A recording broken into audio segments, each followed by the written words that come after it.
जय Shri Shyam to all the student. बच्चों generally problem ये आती है सीए फाउंडेशन के बिजनेस लॉ के पेपर में कि बच्चा लिखता तो पेपर 80 मार्क्स का 90 मार्क्स का है, बट उसके बेयरली 50 या 40 ही मार्क्स आ पाते हैं। रीजन क्या है? रीजन ये है कि बच्चा पढ़ लेता है, याद कर लेता है, बट आंसर्स को प्रेजेंट कैसे करना है, आंसर्स को लिखना कैसे है, किन बातों का ध्यान रखना है, ये बातें वो कभी सोचता ही नहीं है। इस बारे में कभी उसने नॉलेज ली नहीं होती है। बस वीडियो लेक्चर देखे, लर्न किया, कंटेंट हो गया। तो आज मैं आपको बताऊंगी कि आपको लॉ में आंसर्स कैसे लिखने हैं, ताकि आपके साथ ये गड़बड़ ना हो कि आपने 80 मार्क्स का 90 मार्क्स का पेपर अटेम्प्ट किया है बट मार्क्स नहीं आ पाए। ठीक है, तो सबसे पहले आप ये समझो कि लॉ आपको पता है वो एक अलग बात है, लेकिन लॉ को लिखना कैसे है, आंसर्स को बेसिकली वो एक एंटायरली डिफरेंट अप्रोच होती है, तो उसके बारे में आपको जानना जरूरी है। प्रॉपर आपका डिस्क्रिप्टिव पेपर है और एग्जामिनर सिर्फ और सिर्फ इसी पेपर में सबसे ज्यादा प्रेजेंटेशन पे ध्यान देता है। प्रेजेंटेशन का मतलब ये नहीं है कि सुंदर लिखा है, प्रेजेंटेशन का मतलब ये है कि जो लिखा है ना आपने वो करेक्ट तरीके से लिखा है, एग्जामिनर की नजर में जाए, पहली चीज। दूसरी चीज, एक आंसर को लिखने का ना, लॉ के आंसर्स को लिखने का एक सीक्वेंस होता है, वो आपने मेंटेन किया है कि नहीं, ये एग्जामिनर सबसे ज्यादा देखता है। तो लॉ के पेपर का आंसर का स्ट्रक्चर बनाना एक अपने आप में स्किल होती है। क्लियर है?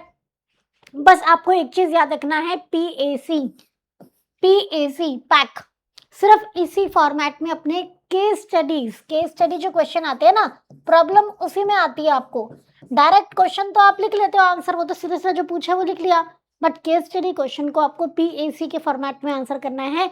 सबसे पहले आपको लॉ का प्रोविजन देना है।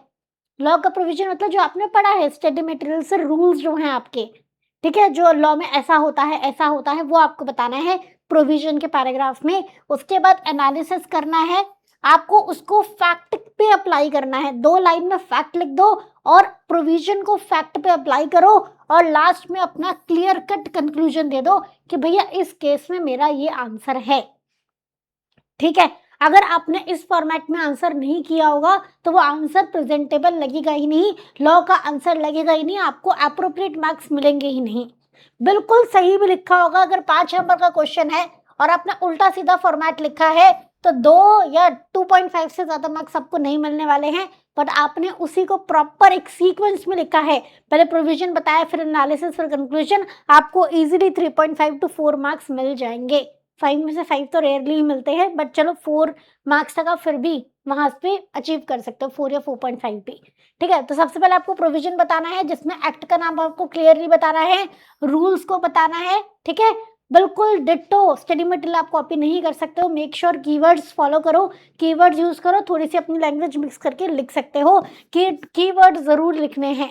ठीक है, कुछ क्लैरिफिकेशन है, हेंस, इन अदर वर्ड्स करके आपको उसको क्लैरिफाई करके प्रोविजन में लिखना है। और कैसे स्टार्ट करना है प्रोविजन को? As per the provisions of sale of goods act, year का नाम लिख दो, as per the provision of Indian contract act 1872, right, as per the provisions of section 10 of Indian partnership act 1932, इस तरीके से करके आपको अपना प्रोविजन स्टार्ट करना होता है। फिर एनालिसिस में आपको उस प्रोविजन को फैक्ट पे अप्लाई करना होता है, लॉ को केस सिनेरियो से लिंक करना होता है। यही नहीं करते हैं मोस्टली बच्चे, बस। ठीक है, और फैक्ट के हर पॉइंट ऑफ व्यू को, एंगल को आपको वहां पे लिंक करना होता है और अपना रीजन देना होता है, और उसके बाद आपको अपना कंक्लूजन देना होता है कि इस केस में क्या होगा, उसे रिलीफ मिलेगा, रेमेडी मिलेगी, नहीं मिलेगी, कौन गलत है, अग्रीमेंट वॉइड है, वॉइडेबल है, जो भी आपका आंसर है वो आपको देना होता है, क्लियर कट कंक्लूजन। ठीक है, क्लियर कंक्लूजन आपको लिख रहा है, क्लियर कंक्लूजन आपको लिखना है। ठीक है, प्रोविजन को वहां पे कंक्लूजन, प्रोविजन को फैक्ट के साथ रेफर करते हुए आपको कंक्लूजन लिखना होता है। शॉर्ट रखना है, टू द पॉइंट रखना है, बहुत ज्यादा उसको ऐसा नहीं है कि आप 10 लाइन का कंक्लूजन नहीं लिख रहे हो, नहीं, मैक्सिमम 3 to 4 लाइन्स में आपका कंक्लूजन वाइंड अप हो जाता है। ठीक है, तो hence it is concluded, hence on the basis of above facts and provisions, इस तरीके से करके आपको अपना कंक्लूजन वहां पे देना होता है।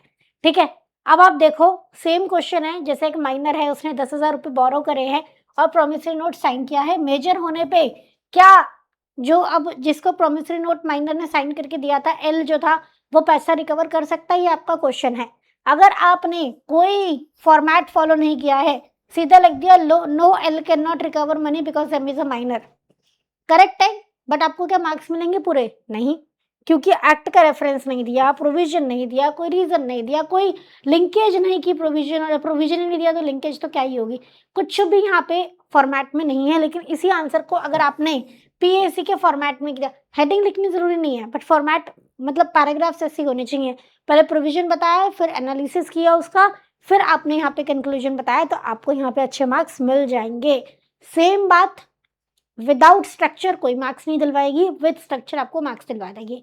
ठीक है, आपको पेपर ऐसे प्रेजेंट करना है कि एग्जामिनर को आपके पेपर चेक करने में जरा सी भी दिक्कत नहीं होनी चाहिए।